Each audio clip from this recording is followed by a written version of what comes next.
আমরা বাংলাদেশের মানুষজন রাজনীতিবিদ এবং সমাজসেবার সংজ্ঞা হয়তো ভুলতে বসেছি। যদি আমরা সমাজের একজন প্রকৃত সেবক হয়ে থাকি অথবা প্রকৃত রাজনীতিবিদ হয়ে থাকি, তাহলে ক্ষমতার পালাবদলে তো এমনটি হওয়ার কথা নয় যে আমাকে দেশ ছেড়ে পালিয়ে যেতে হবে অথবা সমাজ থেকে লুকিয়ে থাকতে হবে। এমনটি হওয়ার কারণ কি?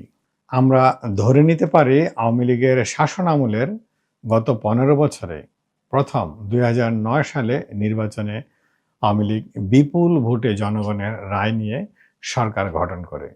তারপর ২০১৪, ২০১৯ এবং ২০২৪ এই তিনটি নির্বাচন একেবারেই বিতর্কিত এবং বলা চলে দিনের ভোট রাতে করে অবৈধভাবে সাংসদ নির্বাচিত হয়ে গত 10টি বছর তারা দেশ চালিয়েছে।